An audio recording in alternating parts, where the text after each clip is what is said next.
Robin, you start. I am STEM. I've been associated with STEM all my life in physics, computer science, even economics. And you are? I guess that makes me the other culture. Humanities is what I'll call it. There's this famous essay from C.P. Snow, 1959, called The Two Cultures. It's not very good. It's short, but it's apparently one of the 100 most influential books. It was expanded in the 20th century because everybody loves this topic. It's really something people are passionate about. I He guess. asked a good question.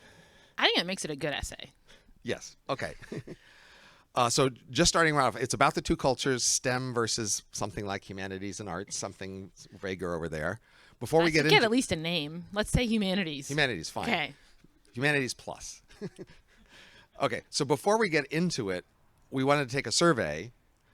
Who feels more aligned with the STEM side of this divide? Let's not count. It's a lot. And who feels more aligned with the humanities plus side of this divide? Not trivial.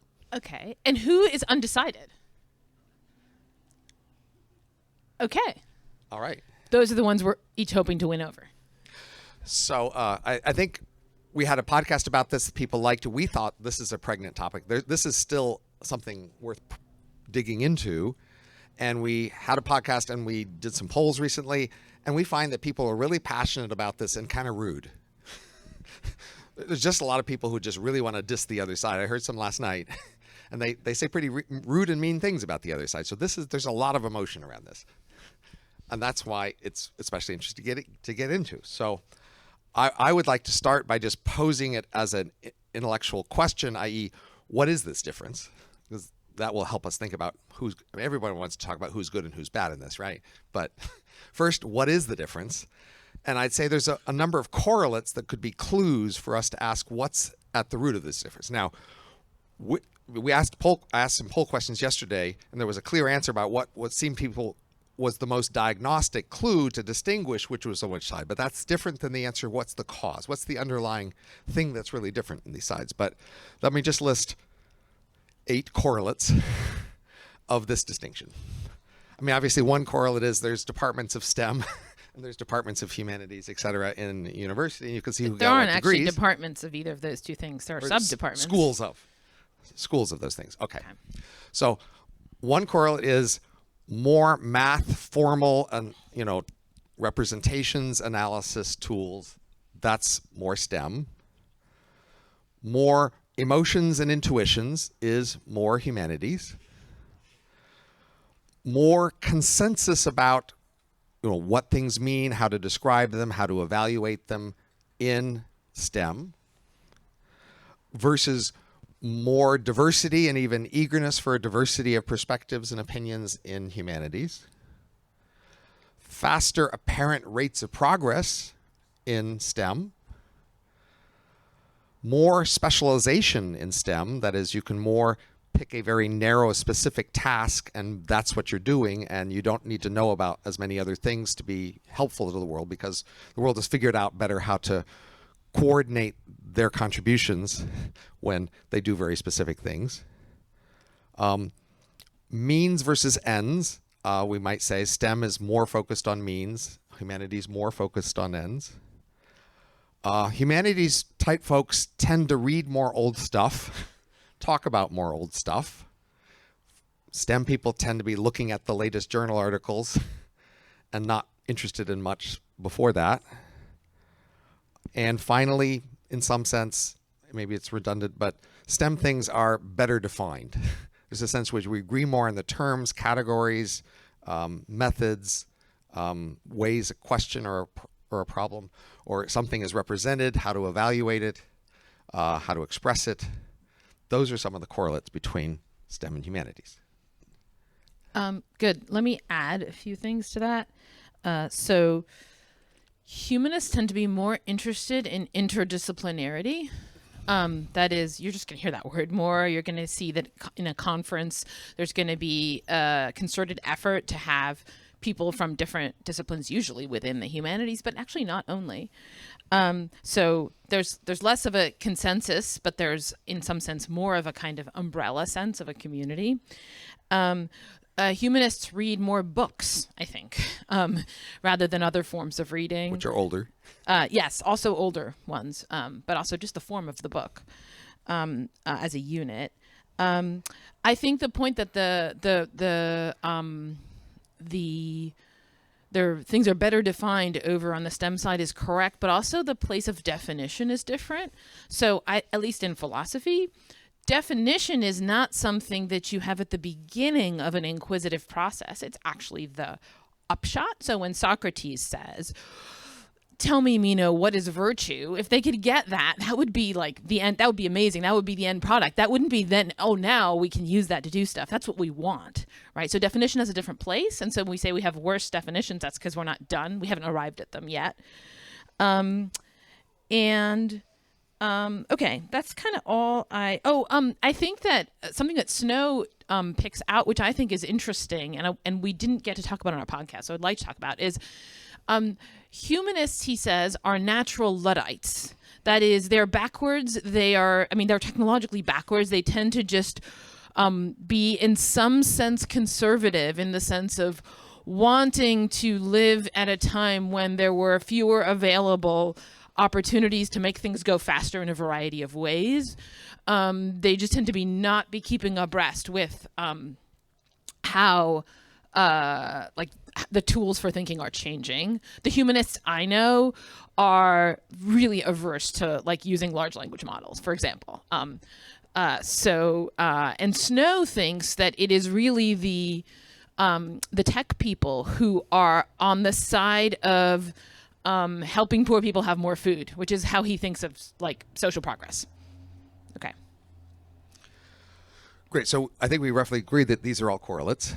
Yeah. And one direction the conversation can go is to offer theories of what the underlying difference is. I have one. Okay. Actually, I had one in the podcast. So we did a podcast on this already. I offer a theory there. It's the distinction between questions and problems. We can maybe talk about that if you want to, but I was like, that's boring if I offer the same theory. So I just came up with a new one, which is STEM is view from nowhere in Thomas Nagel's sense, and humanities is view from somewhere or view from here.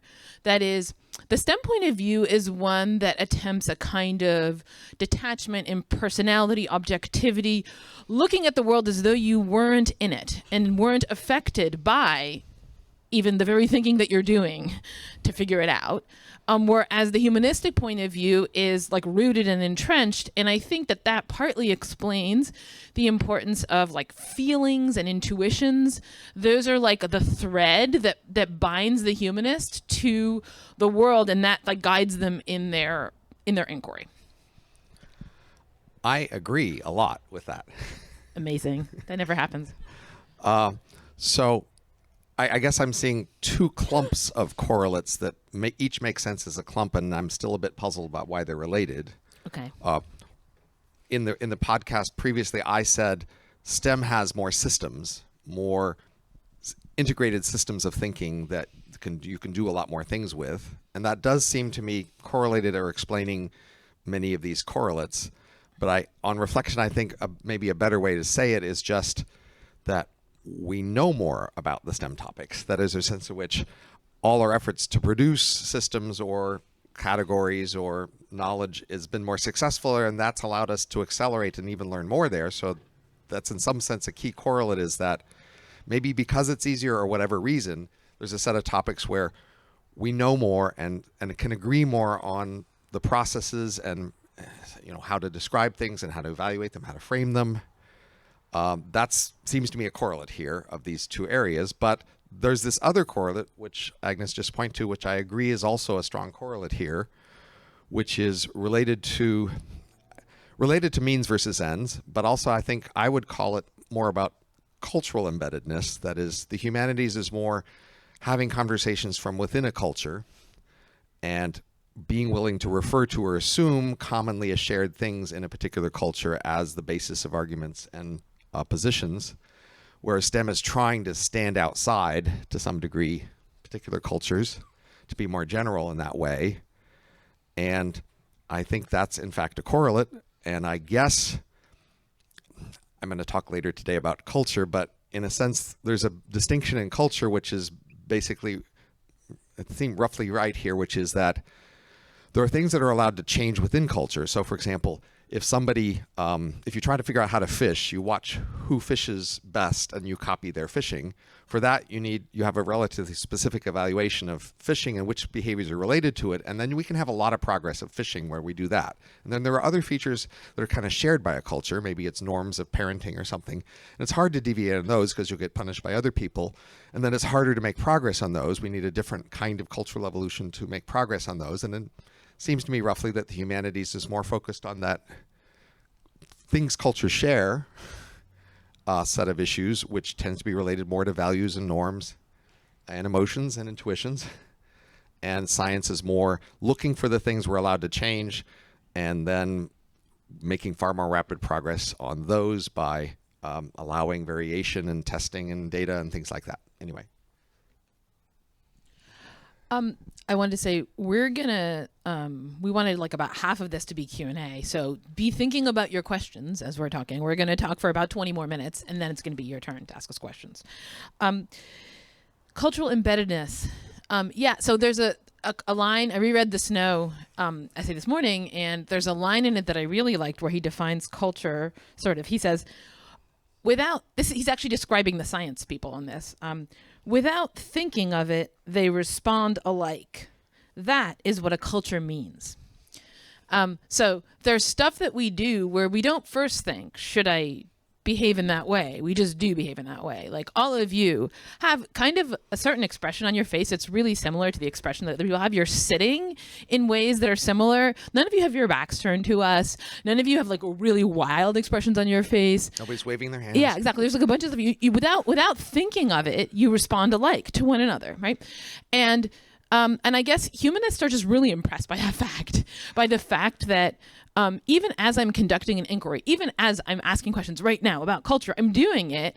A lot of my way of doing it is driven by responding alike to people in my culture, and the prospect of sort of fully detaching from that and just examining it from the outside seems implausible. It's more plausible to kind of maybe modify it bit by bit by getting some perspective on it, but I'm never going to cut that thread to myself and then just look at myself from the outside. That doesn't seem plausible.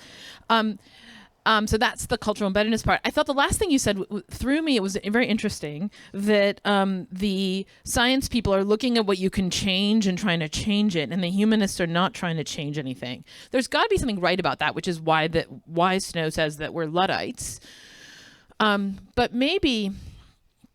but I don't think it's quite right. I would more say we're looking at the things that don't change very easily, but humanists are very interested in being cultural activists in terms of changing the things that are hard to change and being the leaders of those change. Yeah, so maybe you want to change the things that are easy to change, and we want to change the things that are hard to change. So we're making less progress because we're changing the things that are hard to change. That makes more sense to me. Like there may be gaps. There are spaces where you can move in with innovation where the territory just hasn't been touched yet, and that's that makes sense to me. Snow describes the way the humanists think about the tech people as the shallow optimism that is unaware of man's condition. So maybe what he's thinking about there is like, well, you just need to get the poor people more food, right? Where the humanists are over here with, Tolstoy thinking like life is tragic, like even if you have food. So I think the most interesting aspect of this topic is the one we have the worst theories about here, which is why are people so hostile about this? Why are people so energized and rude about the other side in this division? We have many divisions in society that people are not nearly as rude about and arrogant, really. And so why does this one that causes such inspiration? Is it that college students are forming their identity and this is one of the first identities they choose, is which side of this divide to be on? Is it a key conflict over social status and who should be respected more? because in some sense, each side is often unwilling to acknowledge the value of the other side, or at least beyond some minimal things. I mean, STEM people say, sure, someone needs to teach Shakespeare, I guess, but they don't need to be so uppity about it and think they know everything about everything else in society. Or the humanities people say, well, I guess, sure, we need some technology, but those people shouldn't be just free to make any technology they want and dump at us all the time. Some people like us should be in charge of, checking this and critiquing it. I mean, re-listening to our episode, I was actually struck by we fight a lot on this episode, but actually we're less rude than we usually are to each other, and we're remarkably polite. It's a really good episode. I recommend it. And maybe it's like we sense that there's an interesting topic here, and when people don't quite know how to have an argument, they can yell at each other. But the yelling is it's like the thin edge of the argument wedge, so let me go back, because I think what we should try to do is fight, right? So, yes, you dirty humanist. So, like you said, we know more. Like we, science people know more. And I think one thing that humanists feel is where is the I inside of that we? That is, the more that, there's, specialization and division of labor, division of intellectual labor, the more what any individual person knows is very small. Perhaps there's a sense in which collectively we know stuff, but one wants to know oneself. And in fact, you do too, Robin, which is why you're a weirdo polymath and you're not satisfied to do your little corner of the specialization work and let other people do other things. There's a kind of desire to grasp the whole that I think that desire is one that it feels like the scientific point of view is less and less giving you ways to satisfy. That seems right, but the question is, why look down so much on the other side? Why feel so hostile? I mean, you might think, sure, we need some generalists, we need some specialists, and the world wouldn't function if we were all generalists. I answered that question. The reason why they look down on each other is because they're trying to have an argument that they don't yet know how to have. So we should just have the argument rather than worrying about why they look down on each other. But there's lots of things we don't understand. We don't argue about this much. So there's something that there's strikes something a here. passion There's here. something to be figured out. That's why we argue about it. Okay, let me try and attack you in another way.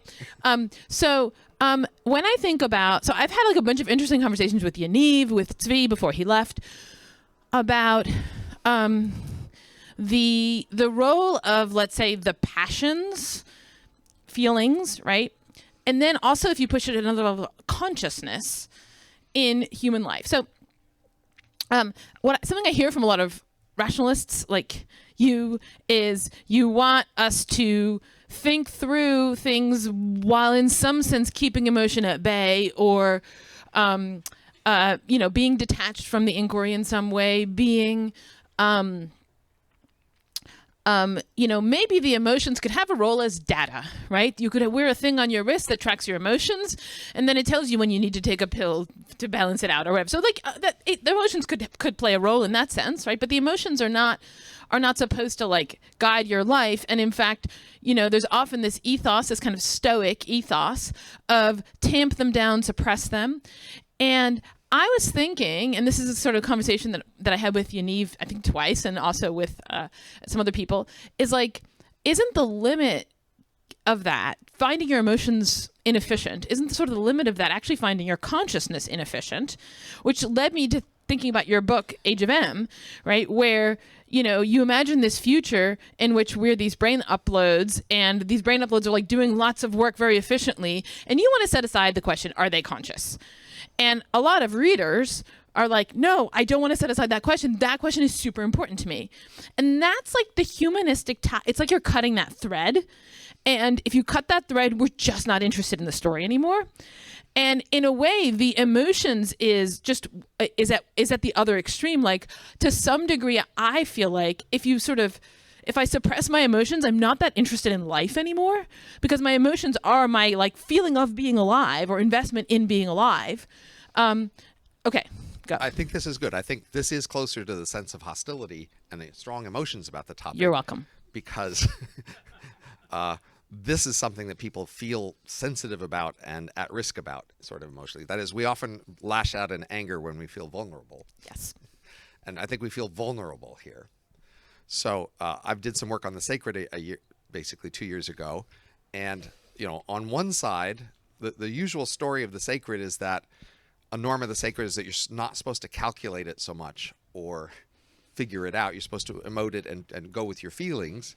And I feel like the humanities people, they're doubling down on that and saying, yes, our most trustworthy directions come from our feelings. They come from our emotions. And you should just trust those and not second guess them too much. And the things we should be wary of is all those people out there detached from their feelings, going off the rails without the constraint of people with feelings. And that's the risk of STEM going wild with tech, like including brain emulation, say, or whatever. Many people have the sense of revulsion about many kinds of technology, say changing genetic engineering, things like that. And they say our revulsion emotion should be the primary thing and not some secondary consideration.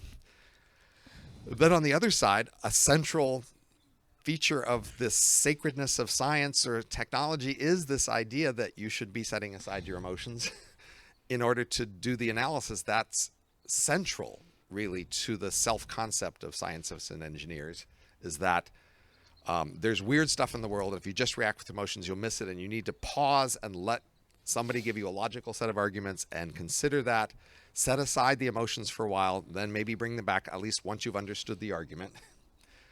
And that's their key sacred thing, and they then look down on the other people as you guys are just going off the rails, like going with your emotions immediately. You're not listening to the arguments, you're not listening to the analysis, you're not willing to listen to analysis, you just want to emote all over the field.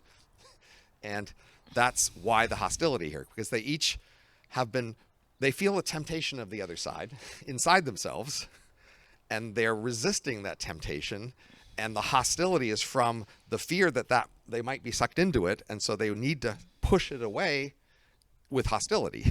That's often a source of hostility between groups, is that they feel sort of intuitively that they might easily slip into the other side.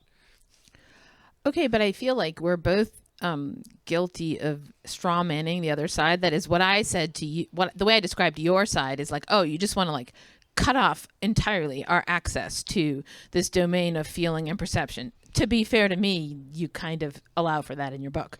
But still, that's definitely not true of tech in general. So what I'm saying is we wouldn't want a world without any feeling at all. And then you say, oh, well, what the humanists want to do is they want to give over, they want to say what we can most trust is our feelings, and all of our inferences have to come from there. So we're each kind of making the other person say the most extreme thing, which then sounds dumb.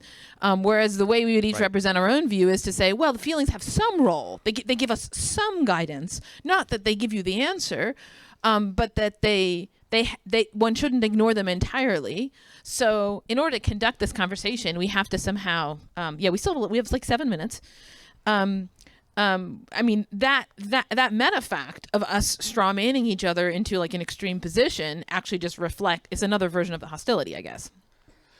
Right. Often a way that you push away something is to define in your mind the most extreme, unacceptable version of it as a thing you're wary of sliding into, and that's why we have to prevent the slippery slope that might slide there. I want to go back to this point about progress, so I think that humanists are often trying to hold on to the thread of a question that was asked a really long time ago, and that's why we're reading old books, because our best way to the question easily evades you, or it's just hard to stay on the track of the question. And one of the best ways to do so is to sort of see a bunch of minds working through that very question over time, themselves being influenced by one another, and that's why we read old books. And that's the sort of the nature of humanistic progress, where it's very hard to say that any bit of it has already been settled. It's sort of all still live. So I wanted to sort of recharacterize I wanted to recharacterize that way and see what your thoughts are. Roughly makes sense. Okay, I'm not sure where to go from there. I thought you were going to have some kind of objection to that. So it could just be, this is going a little back to the questions or problems, right? So it could just be that there's a set of questions that are really hard questions, and we're not even quite sure what the questions are. And the natural mode of inquiry into those questions is to continue to read the old books and to talk about them and grapple with them in somewhat vague language. And then there are like chunks, problem chunks that we can break off and solve and make progress in the sense of we know exactly like how much progress we've made. And they're relatively time free in that they float free of any, of their historical time period. And so once you got the result, you don't need to go back and read the work that went into it. I think from a typical STEM person's point of view, they hear the humanities person saying like, we're dealing with the fundamental deep issues that are long around, and that's why you should value us. And then the STEM person goes, so which ones were those? So I mean, most STEM people can see like what the fundamental issues are in their life from their point of view, like whether to get married, whether to have kids, how much to focus on career, etc. We talk about all those things. Right. But when they hear STEM people talk about their research, we go, what? That is, it's not very clearly. Oh, you mean when they hear humanities? Humanities people. Yeah, Sorry, yeah. Right. Like, and so we say, oh, you're reading this old book again, and you're talking about what this passage meant, and we go, how is that related to your supposedly like physicists have some fundamental issues in physics or thermodynamics, and the humanities people might say, well, you're neglecting your fundamental issues. Let's come in and do that. And we might say, fine, where's your essays on this fundamental issues in physics? And they might say, well, we're talking about Aristotle's other concepts, and we go, what? And so I think that's part of there's a lot of suspicion that it's all just bullshit from the STEM side, and that bullshit is we find it hard to credit all that stuff they seem to be doing as this high level thing. Sure, we can grant somebody should be dealing with fundamental issues, but we're not so sure you're doing it. Yeah, fair. So I think we're not always. And I think that there's just something really, I think, terrifying about the humanistic questions because you're going to die before answering them. And do you make progress? Well, when we get to the answers, then the people who have those answers will be able to tell whether you made any progress or not. But I don't know that you're able to tell. And so there's just I think there's a lot of evasiveness in the humanities, probably more so than on the other side, where there's a kind of gesturing at talking about these questions without actually talking about them. That's just a problem that we have. I think that, so you could think we're like grandstanding to say we're talking about fundamental questions, but not actually doing it. I try my best to do it, but I do get into a lot of like, let's talk about this passage. I get, there's just a kind of fascination you end up with the passages themselves and with talking to the few, like, whatever, nerdy Aristotle scholars who are into like figuring out what this line of Aristotle means. There's just that element to the humanities for sure. There are these little niches, there are these little clubs that form. Right. So as an economist, we economists are used to being skeptical about claims people make that what they're doing is productive for us. And I think STEM shares that in the sense they share some norms about what it would be to make a contribution and what standard you should be held. You should have, a coherent math theorem you proved, or you should have a data set and some, coherent analysis of it. And we, know that, okay, you could pretend to be making contributions to STEM, but actually, so we have these standards to evaluate whether you did make a contribution. And we think that those standards are pretty good. And then the rest of the economy making profits, things like that, hey, we see standards. And then in the humanities, we go, so what are your standards? How are you evaluating each other? You say, well, we read about a lot of what they say and we decide if we think they're good. And we go, we sure? How are we so sure that's, going to produce quality? Good. That's really helpful because I think that a big part of how we sort of talk at cross purposes is that let me just focus on philosophy. I'm a philosopher. The thing about philosophy is even if philosophers do make progress, they can't ever be doing your philosophizing for you. Like that's just not a thing philosophy can do. There's some kinds of thinking that you can farm out to other people. You can farm out to your doctor the thinking required in figuring out like which treatment you should get. But you actually can't farm out to a philosopher the thinking required about how to live your life.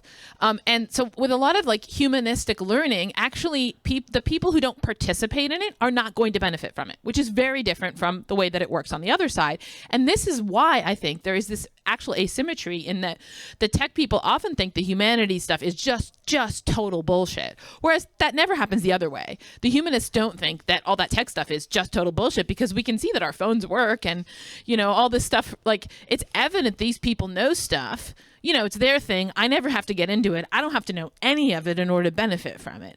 And so there's an asymmetry as to whether you need to know the thing in order to reap the benefits of it. And if what you want is, I want proof that you guys are doing something, but I don't want to participate in it. I just want proof from a distance. That's just not something the humanities can give you. But how many STEM people can actually effectively participate enough in the humanities in order to come to believe that you are in fact giving them value? This many at least. So how do they do that? How do they participate in the humanities in order to be convinced it's actually giving them This value? is a really good transition to our Q&A. Okay, questions? Yeah. So one, do you buy into Jonathan Haidt moral foundations theory, which like posits there's like care, justice, sacredness, there's a few other as moral foundations. And if you do, I was curious, this came up from the discussion of sacredness, like conservatives and liberals are supposed to have different moral foundations. Do stem cells and humanities people have different moral foundations? I mean, we were suggesting they have different norms of inquiry.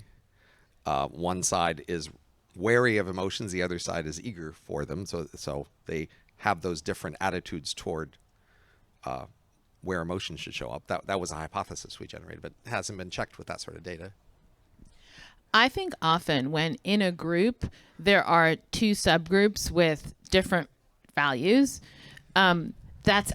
they depend on each other in order for that fact to continue to obtain. So if you've ever been in like a romantic relationship where the other person just didn't worry enough about money, suddenly you worry a lot about money. And that's a bit how I think about, liberals and conservatives having different values. You want to make sure the value space is covered. And so I guess I think there are a lot of different ways of carving up what people value. I think if you take care, what that connects up to in, like, say, the framing I was using from Nagel is a certain kind of investment in the world around you where proximity is going to matter, right? So you're going to care less about people who are further away. You're going to have less of an emotional connection to those people, etc. Whereas justice is going to be more impartial. It's more like a bit more like a bit more universal, a bit more detached. So I guess I think that's a real, that tracks something real, but they're actually, it's somewhat flexible in terms of which, how we gloss those things and which values show up on those sides, because you could also think of a version of the detached one that is not focused on justice but more like utility, right? Yeah. You take the next question. We'll take turns. Yeah. So I was just thinking about the animosity, and I'm thinking like, okay, the humanities both think the other side is coping with their insufficiency and being dishonest about it. So the humanities side thinks that like the STEM people are capable of doing this if they would only like give it a shot and put some effort in, and they're unwilling to, and they're just like missing the point of being a human. And then the STEM side thinks like the humanities people thinks that they're self-important because they actually could not do the math. Like they feel like they're coping with this by, convincing themselves that these emotionally driven things are more important. But wait, I had one other thing on this. And then the humanities people are also less sure that we've made real progress. So like they can see that we've made progress in like creating more people that are living okay lives, but they don't think that like at the individual level, we haven't made, like, the STEM stuff hasn't made the real progress in like life fulfillment and these sort of like deeper questions. So they're a little bit more suspicious. Like you said, obviously they see the iPhones working and all that stuff, but they don't feel like any of this is really contributing to the core questions that they're thinking about. So yeah, I think it's the coping thing is the animosity, one part of the animosity, but. Yeah, I think that's right. An analogy I think I'd suggest is if you think about a firm, there's the engineering department, and then there's a strategy department, and the marketing department, and the distribution department. And the distribution and the engineering people, they get why they're there. And, it wouldn't work without them. And then they look at the marketing and the strategy people and they go, what are you guys doing? Like, show us why we should be giving up part of our salary for you guys. And it's hard for them to see it. and it's easier to see the other way. And that's, I think, part of this asymmetry. In our world, we say no company has a humanities department. Like, why do you need? Why does the world need a humanities department? They do have ethics departments sometimes, I think. And those are where people are suspicious of those. Yeah. So an interesting node to look at here is intelligence. So I think that on the STEM side, there's a bit more of a valorization of like IQ and intelligence, and there's a bit of a suspicion of that, or there's a kind of intelligence egalitarianism or something on the humanities side. As a student, like a young student in high school, I was very much a STEM person, mostly because I was like, well, that's how you show you're smart, and I want to defeat other people in a competition. I'm very competitive, and the humanities stuff, it's just not obvious when you're even winning, but you can get the highest grade on the math test, and then so I just did math and science for a long time for that reason, until I was eventually I was yeah, but the interesting questions are over here, so I'm just gonna have to deal with I don't know when I'm winning. But I think what the STEM people suspect, well, maybe you guys are just kind of dumb, and that's why you're saying intelligence is not very important. And the humanities people are you're valorizing this technical feature of the human mind, which is really, if you think about what intelligence is, I think one way to think about it is that it is sort of how useful your mind is for other people, how much you can make your mind to be of use for others, as a tool to use for other people. And we're I want my mind to be useful for me. But wait, Robin, before you're gonna, I wanted to just say one thing, okay? Because I want to add one thing about Robin, which is I find really interesting, which is that this community, I think, is really into intelligence. You guys are super excited if we can make super babies, and I think that's cool. That I also think that's interesting. But Robin, of all the people I've ever met, especially those in STEM, he's the least interested in this question. He just never uses categories of who's smart and who's dumb. He doesn't think much about it. That's just not, it's not one of the basic categories by which he divides up the world, for a reason that's a little bit mysterious to me, given that he's part of this culture. Okay, go. So when people look at different kinds of intelligence, and they have a two-factor model of that, the usual two-factor model is something like math and words. Even on tests for students, for example. And so a simple model here is that STEM people are better at the math kind of intelligence, and humanities are better at the word kind. And you might think, so at the social level, maybe looking at groups of people, we can be more sure that the math people's contribution is really there. There's a suspicion on the other side. But in individual encounters, I think it's the opposite. And I think this is why Agnes is a much better public intellectual than I am. In individual encounters, the mastery of the words just more directly impresses people around you, or even in a writing to a wide audience. If you are good with words, you can just more compel people around you to respect you with your use of words. It's harder with math to compel an immediate person you interact with to respect you. They'll have to know about this complicated math thing you're trying to talk about, and it won't be very transparent. So I think, in fact, humanities people are into a kind of intelligence. It's the word kind of intelligence. And in fact, it's just more transparently vivid to anybody.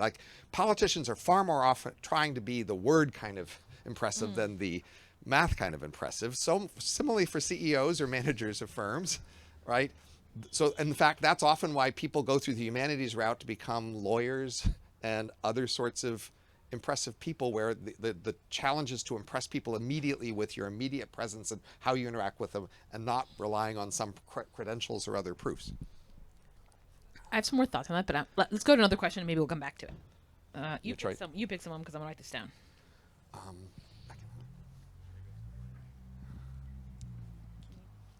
you very much.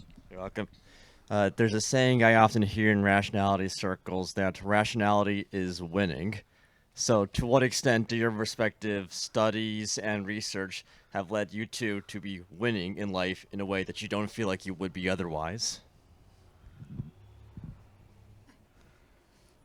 I mean, STEM people win by getting higher incomes typically.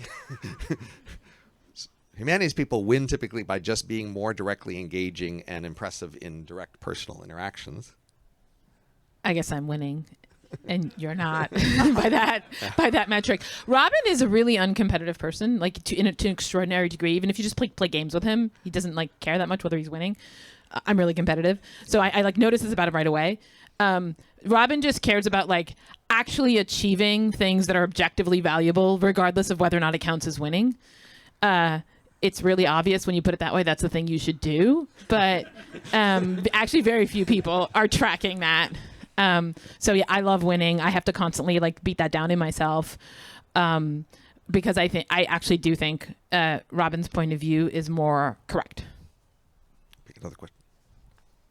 Yeah, in the suit.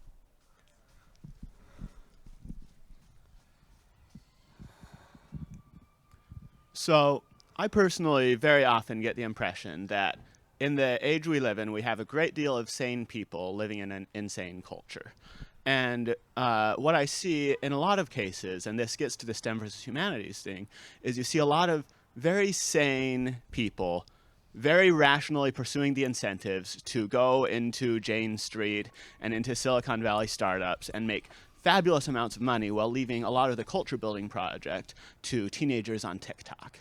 And my question is primarily to Robin, but I'm interested in both of your thoughts on it.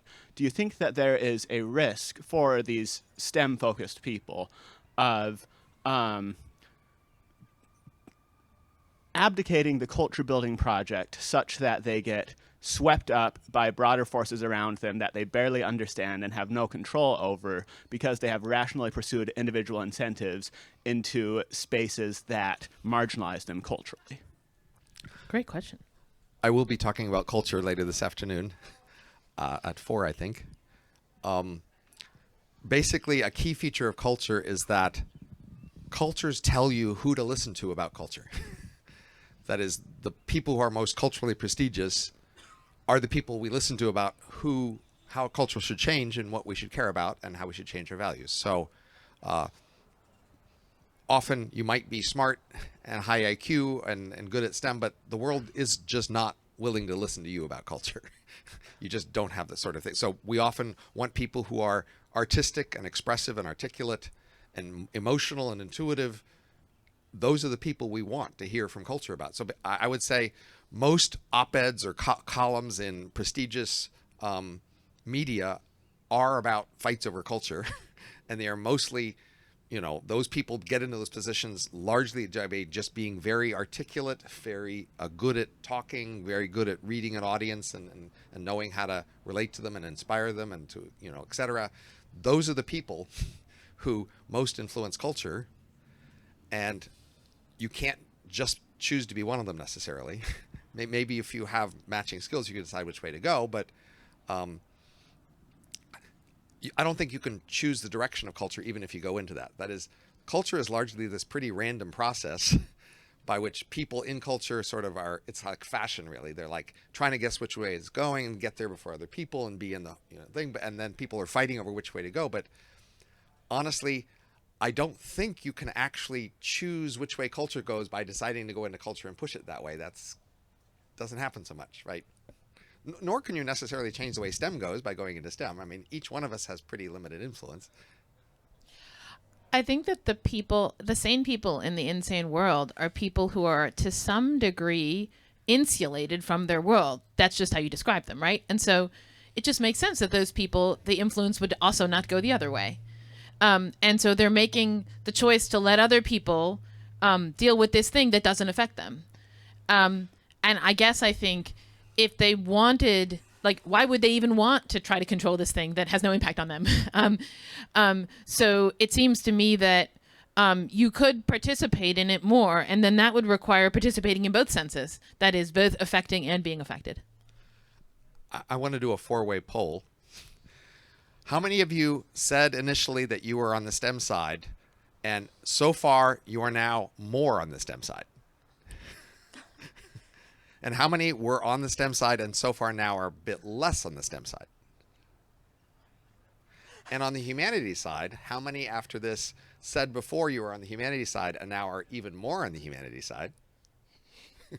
And how many now, having said you were on the humanities side, are now a bit less on the humanities side? So have we brought the world a little more together? We have 11 more minutes, Robin. So okay, well, let's keep bringing the world together. There's more questions. Let's go to let's do questions. In the red dress here. I love your dress. Thank you. So I guess myself, I feel a little conflicted on this issue because, I mean, my background is certainly more in the humanities side, like philosophy and law, but I often find myself more drawn to like STEM type of thinkers, I'm just wondering if you would agree with this. I mean, like, kind of hypothesis I have is that I feel like a lot of the stuff about that you characterize as like characteristic of the humanities, like pessimism about human nature and this kind of radical historicism and focus on emotions over reason, it sounds like not necessarily intrinsic to the humanities itself, but to like kind of counter-enlightenment, post-enlightenment type of ideas, which seem to be the more dominant type of ideas in the humanities, you know, like in the 20th century. And potentially there's like a selection of people, like the people that, you know, that are, you know, whatever, in the 1700s, you know, there wasn't as much science to go into. Maybe they would have, you know, been philosophers or something. And now the people that think reason can accomplish stuff are more inclined to STEM. Sorry. Cultural embeddedness of the humanities means that it will be different in different cultures. And so 3,000 years ago, the humanities people in ancient Egypt may well have been quite different than the humanities people today, whereas in some sense the STEM people might have been more similar.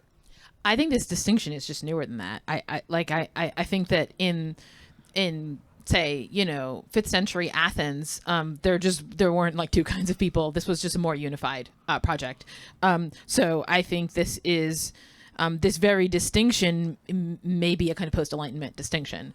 But to your point, I think that you're right. So I think that there's like this set of 20th century sort of isms, you know, deconstruction, new historicism, feminism, Marxism, Freudianism, a bunch of stuff that goes under critical theory, which is like the closest that the humanities has come to producing systems.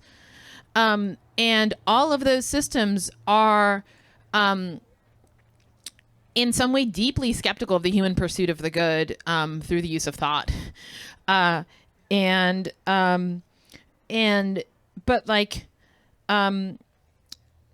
mean, it's interesting that although that's true, none of them have graduated to the level of basic ethical theories by which people who live outside of those, the people producing the theories, are actually structuring their lives.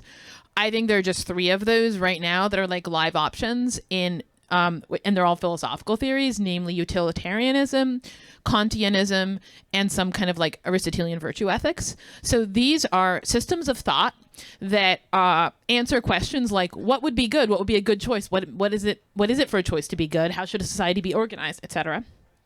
And they date back way further. That is, they date back all to the ancient world. They're proto forms of them in the ancient world. And just as personal advertisement, I'm trying to articulate a new one in a book that I just wrote and is coming out in January. So if you want to have a 4th option on the table. But I think that, I think that the issue is just to my mind, reorienting humanity around the project of some ethical theory that has like a positive vision of the good and some thought about how to pursue it.